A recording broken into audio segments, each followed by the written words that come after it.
మేడారానికి భక్తులు పోటెత్తారు. ఆ జాతరలో కోయలు ప్రత్యేకంగా కనిపిస్తారు. ఈ మహాజాతరలో కోయల పాత్ర ఏంటి? మేడారం నుంచి టీవీ9 ప్రత్యేక కథనాన్ని మా ప్రతినిధి శ్రీలత అందిస్తారు.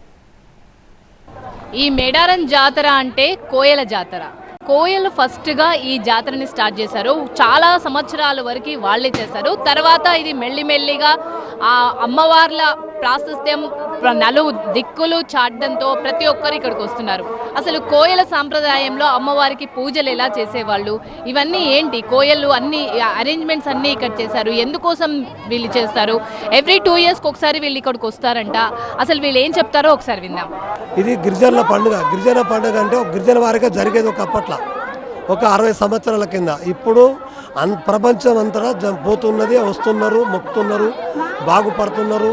మొక్కిన కోరిన వారికి కొంగు బంగారం అవుతుంది, సంతానం లేని వాళ్ళకు సంతానం అవుతుంది, పెళ్లి కాని వాళ్ళకు పెళ్ళిళ్ళు అవుతున్నాయి, పిల్లలు కాని వాళ్ళకు పిల్లలు అవుతున్నారు, ఇంటిలో బరకత లేని వాళ్ళకు కూడా బరకత అవుతున్నది, భర్త భార్య సమస్యలు ఉన్న వాళ్ళు కూడా మొక్కిపోతే కూడా భర్త భార్య కూడా మంచిగా ఉంటున్నారు, అత్తమామ కూడా సంతోషంగా, బావమరుదులు తోటేర లొల్లులు ఉన్నా, చేను కాడ కానీ పంట కాడ కానీ పసల కాడ కానీ ఆరోగ్యాలు బాగు లేకున్నా గొడవలున్నా అమ్మవారు మొక్కిపోతే బండారా ఇంటి లోపల ఒంటి లోపల ఉంచుకుంటే మంచిగా అవుతున్నది. మళ్ళీ తిరిగి వస్తున్నారు. చేతులున్నాయి ఏందివి? ఈ చెట్లమ్మవి ఏర్లు, అవి వేర్లు.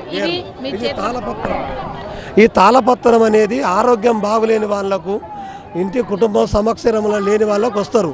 వస్తే వాళ్ళ పేరు మీద ఇట్లా చెప్తాం, అమ్మ ఇది దేవుడు వచ్చింది నీకు, యమలవాడ రాజన్న వచ్చిండు, నాగదోషం వచ్చింది, పీడ వచ్చింది, సమ్మక సారక వచ్చిందని చెప్తాం. అమ్మ నీకు ఆరోగ్యం ఇట్లా ఉంది, గ్రహ కలిగింది, కాలసర్ప దోషం ఉందని ఒక యంత్రం ఇస్తాం, ఏరు ఇస్తాం, అలా మంచిగా జరుగుతుంది. ఇప్పుడు ఈ మధ్యకాలంలో బ్లాక్ మ్యాజిక్ సినిమాలు చాలా ఎక్కువ వస్తున్నాయి, చాతబొడ్లు అవన్నీ వస్తున్నాయి. నిజంగా కోయల దీన్ని ఎక్కువగా నమ్ముతూ ఉంటారన్నారు. నిజమేనా? ఈ చాతబొడ్లు ఇవన్నీ, బాణామతులు ఇవన్నీ నిజంగా ఉంటాయా? బాణవతి, కీనవతి, కింకరవతి, దేవుడు, దెయ్యము, మంత్రము, యంత్రం ఇయ్యాల పుట్టలే, చెట్టు కూడా ఇయ్యాల పుట్టలే. చెట్టు అనేది అన్నిటికన్నా ప్రపంచంలో పుట్టిందే శక్తి, చెడగొట్టేది శక్తి, బతికిచ్చేది భక్తి. ఈ భక్తి అనేది వల్ల బాగుపడతారు. కర్తాయోగం, కృతాయోగం, దాపారం భారతంలోనే రాముల వారు యుద్ధం రావణ బెమ్మతో చేసినప్పుడు లక్ష్మణుడు కింద పడ్డాడు, హనుమంతుడిని దోలిండు గుట్టవు, జీవధార పుల్ల తెచ్చి లక్ష్మణ్ ముక్కు కాడ పెడితే లక్ష్మణ్ లేచిండు. మరుగుమందు అర్జునుడు అల్లి రానికే మరుగుమందని తిరిగిండు, అల్లి రానికే మరుగుమందని తిరిగిండు. అల్లి రానికి పెడితేనే పులి లాంటి అల్లి రాని అర్జునుడికి పడ్డది. మరుగుమంది ఇవాళ పుట్టలే, కానీ అందరికీ తెలియదు, తెలిసిన వాడు చెయ్యడు. వెనకటి కాలంలో ఉన్నాయి, దెయ్యం ఉన్నది, భూతం ఉంది, బాణవతి ఉంది, కీనవతి ఉంది, లంక బిందెలు కూడా. మీ దగ్గర విరుగుడు ఉందా? అవన్నీ ఉన్నాయి.